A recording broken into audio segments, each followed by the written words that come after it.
What's up, guys? How's everybody doing today? Hope you guys are excited. I've got an awesome guest on the line today, a guy who I'm going to drill with all my questions about subject to investing, lease options, Airbnb. A guy I met actually through the internet who lives in Clarksville, Tennessee, where I also invest, and he's absolutely crushing it. So I wanted to bring him on today just to help you guys out a little bit. Mr. Adam Johnson, how you doing, man? Hey, Brian, thanks for having me on. I'm super excited, and anytime I get a chance to meet with other investors and talk strategies, mindset, and opportunities, it's a blessing. So thanks for having me on. Yeah, thanks for being here, man. Just tell me, your story a little bit about how you got into real estate and a little bit about what you're up to now. So yeah, man, I got back from Afghanistan. I was in the Army Special Forces in 2014. I had a little bit of deployment money. I was gonna buy my first house to flip it. I got tied into a free seminar down in Nashville, Tennessee, talking about real estate investing. So at this point, I had not spent a dime, had not bought a house or anything like that. Worked with the investment coaching company. I learned a little bit about a little bit. Got my feet wet. Bought my first flip in 2014. Made every mistake to make. I think we may have broken even on that flip. Bought my second flip. It was a dream flip. 92 days purchase, repair, flip. Made $23,000 on it. Couldn't have been better. And then moving forward, we bought our third flip. Didn't sell. Got into managing rentals. We learned how to buy them subject to, and we haven't looked back since. We have purchased over 50 homes using the subject to method. A few homes using lease option method, and very, very few homes using standardized, methods in the bank and that kind of stuff. So I tell people that we work with and people that we coach that creativity is my superpower as a real estate investor. It's just, learning the ins and outs, legalities, and learning how to help people, because at the end of the day, you have to create a win-win situation, and that's what we put up on here in Clarksville. Nice, man. So it sounds like did you accidentally stumble into rental property investing through being stuck with a flip? Absolutely. Absolutely. Because, flipping is what's sexy. That's what's on DIY, GTV. That's sexy. Receiving a rental check every month is not super attractive, but that's how, you and I read probably the same book. That's how most of the millionaire, billionaires, they have rental properties. They get that check without working every month, and then we do the same thing. We're not on their level, but you got to start somewhere. So I tell my clients, you may have a vision of what you want to be or where you think you're going to go, but you have to follow success. And, we never planned on being landlords. Never in my wildest dreams would I imagine I had, right now we have 40 houses that we own and operate, rental income coming in each month, and never planned on this. So you got to follow the success, and, don't be adverse to opportunities, because they come in all different shapes and sizes. Wow, man. That's cool. So 40 houses, and tell me, like, what does a day in your life look like now as a, guy who has 40 houses and kind of oversees that?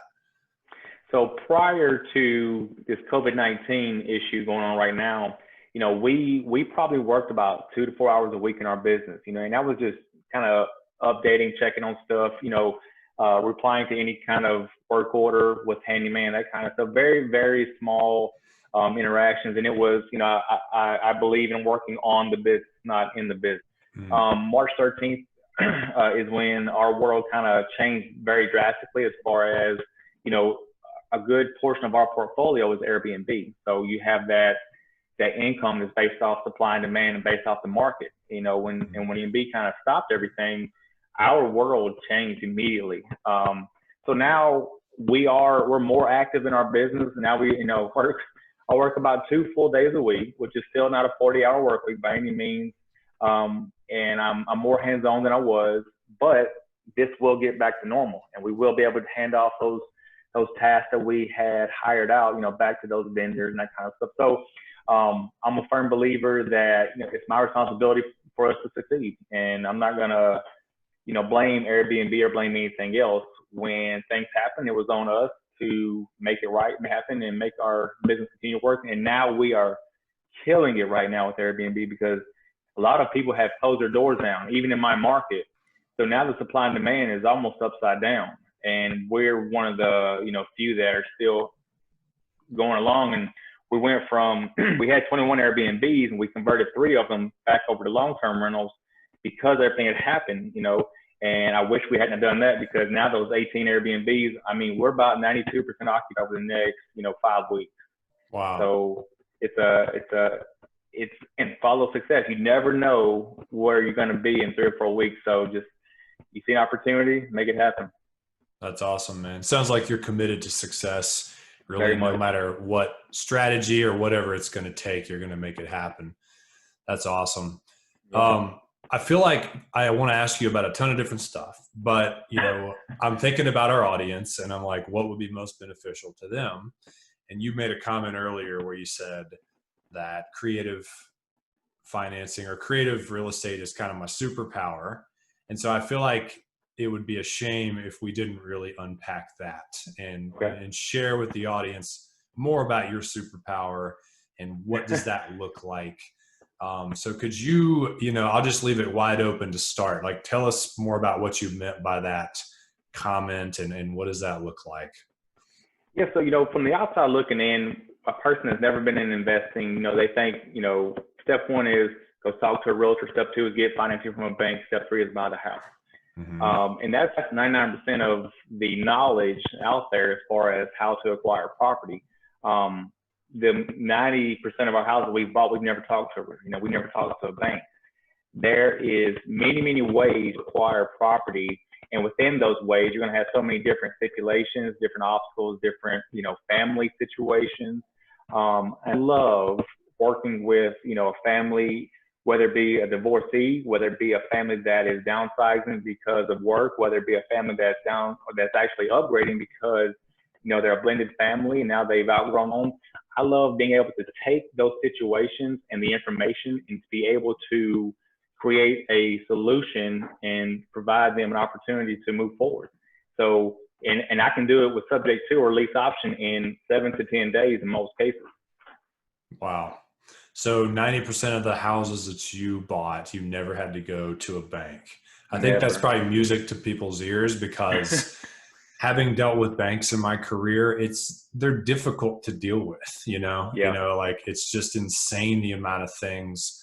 Like I'm doing a traditional refi right now and they need proof of insurance for every other property that I own besides just the one that and like information on everything. It was almost like because I own a bunch of properties, it's now a liability. It's not like helping me. Anyways, I don't want to go down that rabbit hole. So you can do deals with no money. Creative financing is something that I am still a little green on, and it's a big regret of mine. Maybe that's too strong of a word, but I'm like, why didn't I just really start with this, and just go deep into it? So I love that you're doing that and that we're talking. Could you walk us through just like an example deal where you're not going to go to the bank and you're going to do sub 2 or whatever it is? Definitely. So with subject to and lease option and traditional purchase and flip, they all have different criteria. I'm not going to approach a house that an owner has owned it for 10 years and who's 20% on the house, or loan to value. They're not subject to type of transaction. So you have to look at the entire picture. Generally speaking, when I come across what I'm going to deem as a subject to deal gate, it's going to be a low equity. It's going to be low equity. It's going to be they haven't owned the property for a while. Okay. So you're going to have they've had the house for maybe a year or 2 or less. And the reason being I say this is because you and I both know, generally speaking, the seller pays all of the closing costs, and that's about 10%.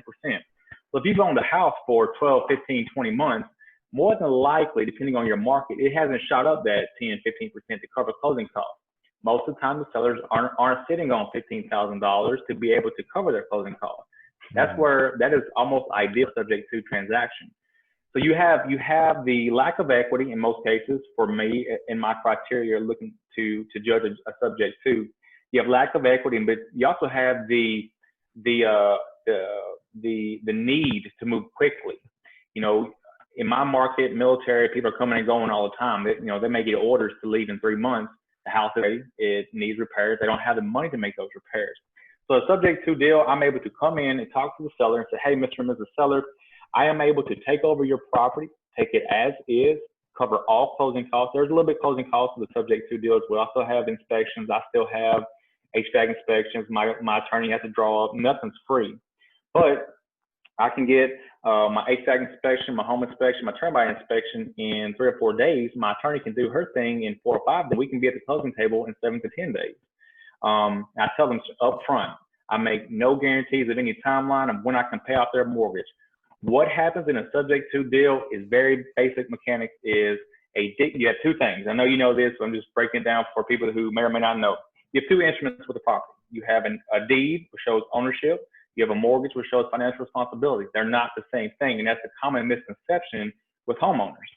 So what happens is the deed will transfer from the owners to my business, Johnson Property Investments. The mortgage will stay with the homeowner, with the property. My business will then start making more payments directly to PennyMac, Wells Fargo, Fannie Mae, all those directly, indefinitely until we can sell the home. I've had homes that we have had subject to for 3 or 4 months and sold them. I've had homes we've had for 4 or 5 years subject to, and still they don't meet what we're looking for to be able to sell them, take out the cash out, and move forward. So that it's a very simplistic process if you look at the mechanics. But like I said before earlier, each family is going to have their own situation, their own barriers, their own obstacles, their own problems, whether it be finances, people coming and going, you name it, divorces. We've dealt with all of them. So it's having that basic knowledge of creating that win-win. Let me get you out of this house. Let me deal with the problems here, and you can move forward to chapter 2 of your life, and I'll deal with the house here in Clarksville.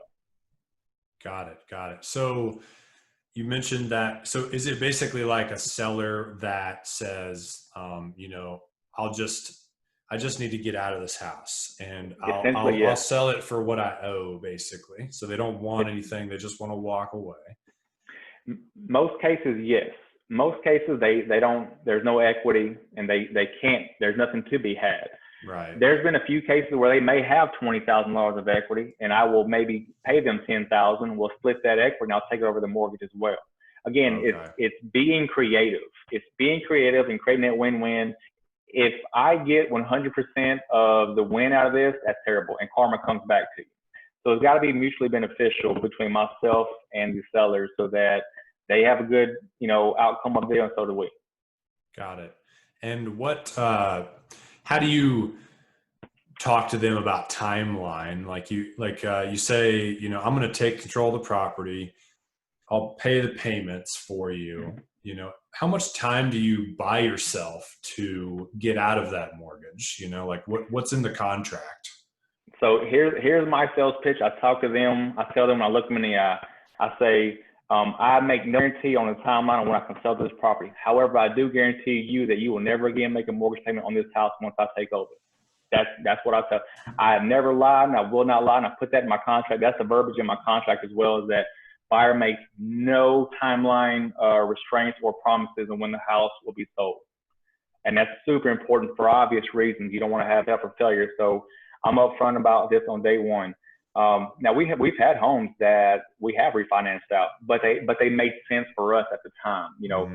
I made the mistake a few years ago of trying to bend over backwards for a person that had sold the house to us because their life had changed, and it put my business in a bad situation because I lost $8,000 having a house sit vacant, making repairs when I should have just had a renter in there the whole time. So I tell my clients, you have your plan, you work your plan. That person sold you the home under these terms. After that, let them do what they have to do. But your focus now is taking care of their property to benefit your business at this point. That's awesome, man. I worked with another coach named Chris Prefontaine, Smart Real Estate podcast or whatever is his thing. But his whole thing is he does lease options, and he has a really high success rate of getting those people approved to buy the house from him. And he takes a lot of pride in like having a business that, isn't just out to like get over on people, but it really is actually a win-win for his end buyers and him. And Has I to really be. respected that. And I'm feeling that you have the same values with your real estate business. And I think that's really cool because I don't actually see that super often in the Yeah, business. there's been many times, where I've told the sellers up front, I think you will have a better return from selling your house traditionally with a realtor. You have a better opportunity than what I can give you. I have no reason to lie to people, and those people, those types of sellers, will refer me to other people. I have a chain from one guy. I have bought about 12 houses from one person who he told and they told and they told, No and way. I treat them all right. So one guy has gotten me about 12 houses from doing him the right way, treating him right. Wow. Okay. So let's just say I see a deal and the mortgage is 70,000 and they're willing to walk away. I tell them what you said. I say, hey, I'll buy this thing. I'll make the payments. It's deeded to me. If they agree to that, what are the next steps like as far as like paperwork goes, contract? Like, do you let the mortgage company know you're making the payments? Like, what's the technical details that are involved in getting that transaction done? Yep. So once we have the verbal agreement. I go back home. I do the 6 documents that I'm going to prepare for them. I send them to front. That is the purchase agreement and also a statement of understanding. That statement of understanding is a subject to statement of understanding that I've generated, and all it is the terms that is in the contract, but broken down, simplified, so that there's no I wasn't sure, I didn't know, what does this mean, more in layman's terms. I send that off to them. I give them 24 to 48 hours, depending on what day of the week it is. They'll get that back to me. I send it to my attorney. She draws up the closing doc, which is an escrow addendum, a mortgage statement, a statement to the mortgage company, and a few other things that we get prepared. So once that's done, we'll meet at closing in 10 days. We'll do a final walkthrough, just like a traditional purchase. We'll do a final walkthrough. And once I'm good and they're good, we'll close on the house. Now, moving forward, part of the information I get from these sellers is their mortgage information, login information. I'm going to be able to log in to put my business checking account to pay that mortgage directly on the first of each month. Now, I have a statement to the mortgage company. I do not send that statement. Because every mortgage contract has the due on sale clause, almost every single one of them. That mortgage company has the right to call the note due. We've never had that done because I'm making the mortgage payments. And why would a mortgage company foreclose on a house, lose $18,000 to $30,000 in attorney fees, have no payments coming in for 12 to 18 months when I can continue paying them on the first of each month? So I've never had a note called due. I've never submitted any information to the mortgage company unless I had to. There's only been Wells Fargo has called me just to confirm information. I've said the same thing I just told you. I'm making the mortgage payments. I've made the payments the last 15 months on the first.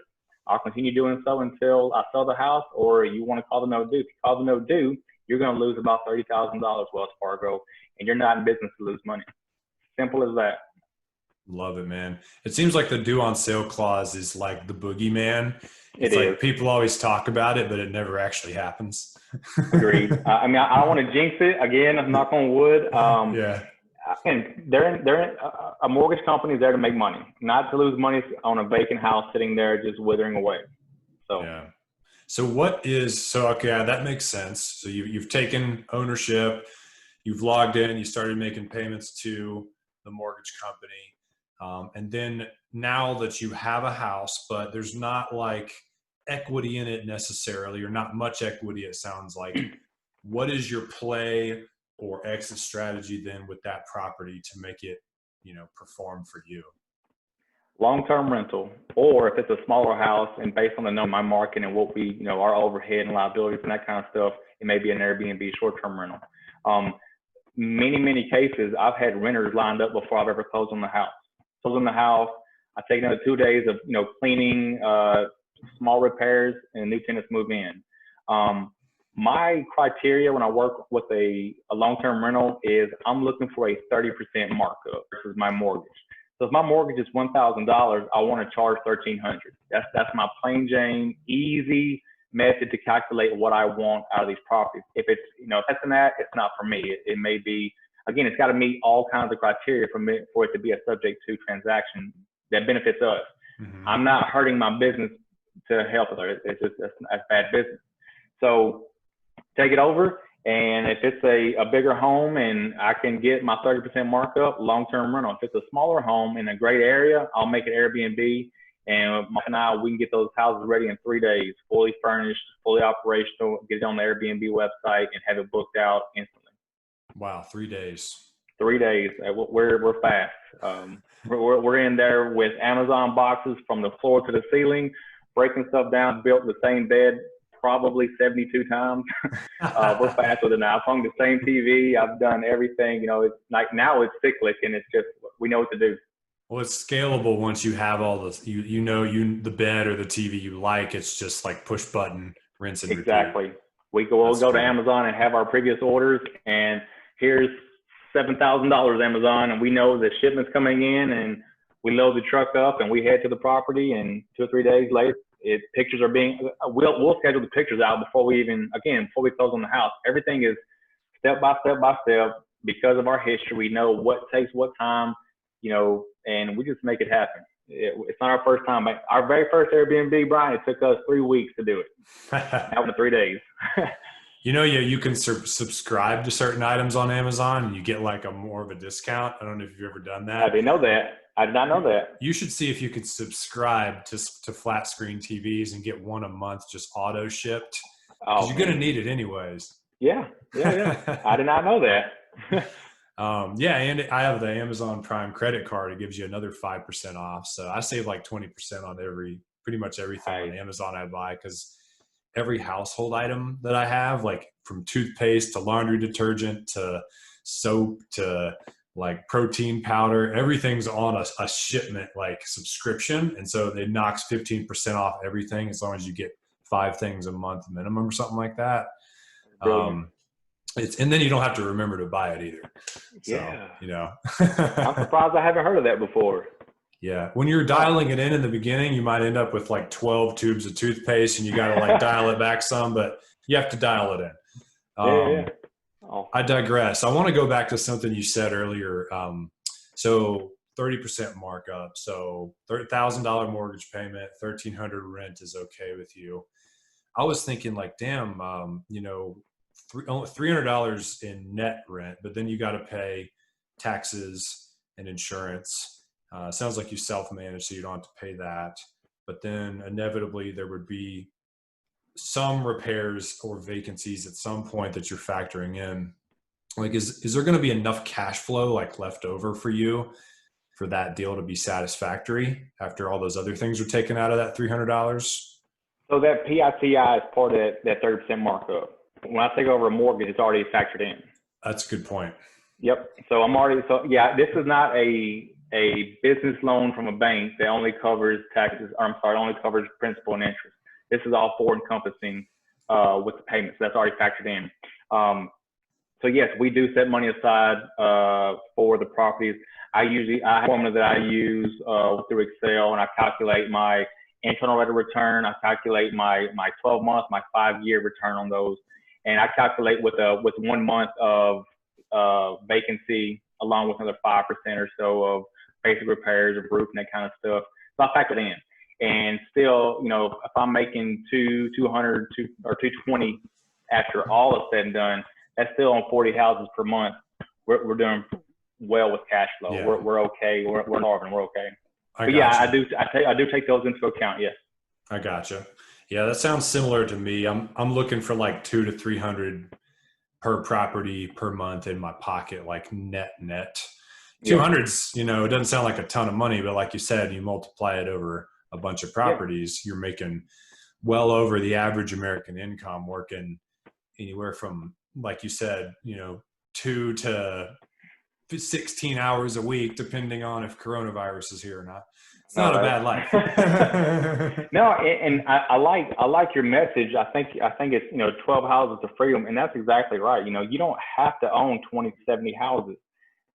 You make 200, 250 a month for 10, 12, 15 doors. Add that up, and you're doing pretty good compared to the average American income.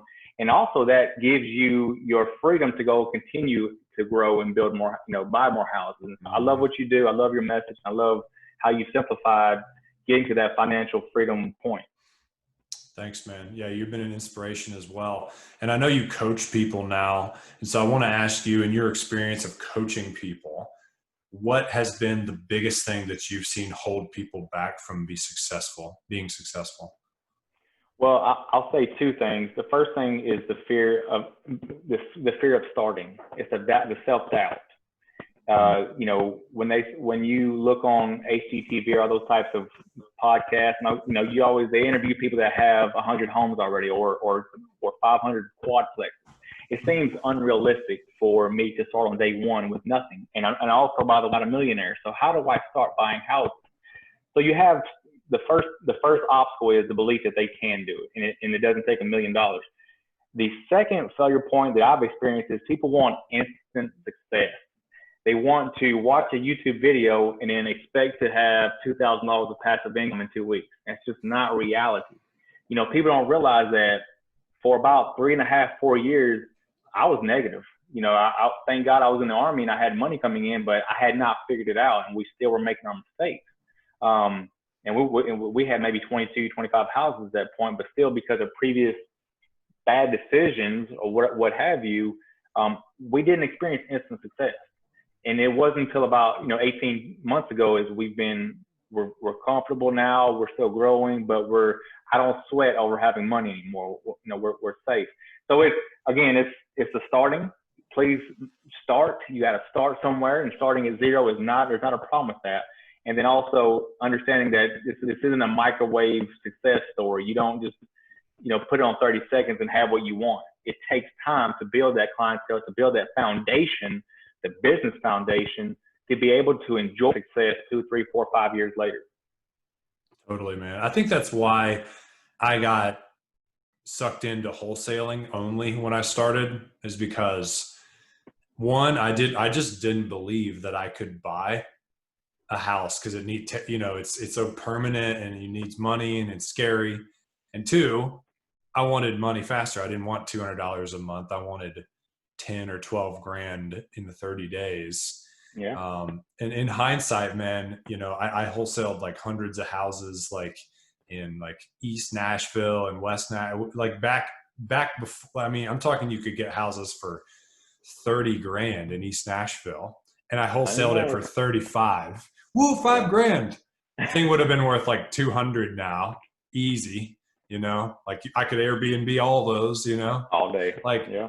Can you imagine like how much wealth I would have been able to hold on to? Like, oh my gosh.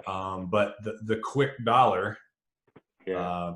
mystified me, or whatever the word is. And I was just like, oh, I got to go get that. So. Yeah, I mean, and I get it. I understand how exciting getting a $5,000, $10,000, $20,000. It's very exciting. Sure. But like I said, they don't make TV shows about me and you getting rental checks. That's not cute and sexy. There is no DIY of subject to and ATPV on lease options. It's just not attractive. Yep.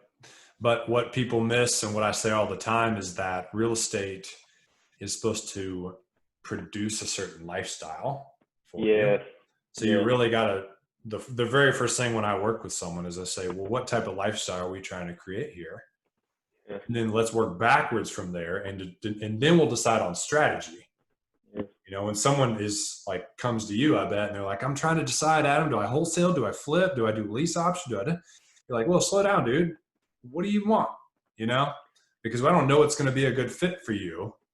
That's the same message. The exact same message. What I try to get across to people is that you don't get, some people do. I don't do real estate for money. I do it for the way of life. And I love being free. I love, if my wife and I want to go to Vegas this weekend, we can. I love the freedom of it. I like you say, you can wholesale. If you wanted to wholesale the rest of your life and make $5,000 to $20,000 every week or two, you could do that. But it's also very active depending on the systems you have set up. For me, it's generational wealth. It's being able to have that legacy to give to the kids and kids and so on and so forth. And if you wholesale, what are you giving to the kids? What are the grandkids going to have?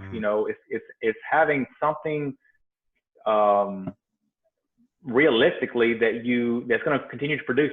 I don't have to sell these houses ever. I can let the mortgage pay out. I can cash out, refi to buy more houses. I have options. Without real estate, I wouldn't have the options I have now. It ain't about the money for me. It's about the options and the way of life. Totally, man. And I think most people would rather have 40 houses than be wholesaling, but they just don't really know exactly how to get started. So if someone listening to this today wants to reach out to you and learn more about you and you know, start a conversation with you, where should that person go? So right now, I'm putting a lot of effort and energy into a YouTube channel, which is called REI Simplified, Real Estate Investing Simplified, where I give just basic information on how people can get started. Everything you and I do with coaching, I try to put that out there or similar type of content to have that person believe in themselves and put it out there that, you know, this is what we do. This is exactly the methods that we've utilized to be what we are today. And by no means are we, you know, we done. By no means are we thinking that we've graduated life, you know, but so that YouTube channel has done a lot to help people out. You can always email me at JoPro, JOPRO investments.com. I respond to every email on my YouTube channel. I respond to every comment. Instagram, Adam Johnson _real estate. I just want to put out content to help people. And if I get nothing, but if a person messages me and says, hey, we bought our first house, that's a win. And that's something that we'll celebrate for in my household. I just want to be able to help people out to get started because no one believed in me. We didn't believe in ourselves hardly when we started, but we're there now. Yeah, man. I'm so glad that you're turning around and bringing other people on this journey with you. When I saw your content on Instagram, I was just like, hell yeah. You know, he's spreading the good word. So your heart's in the right place and you're definitely an inspiration, man. So thank you so much for taking the time to be on the show today. Brian, it was a pleasure. I'd love to, if I can ever help and come back on, shoot me a message. I'll make time on my calendar. It's been an honor. Awesome. And thank you all for tuning in today. This should be inspiring to you. So reach out to Adam and just stop procrastinating. Go do your first deal. And with that, we will see you guys later. Peace.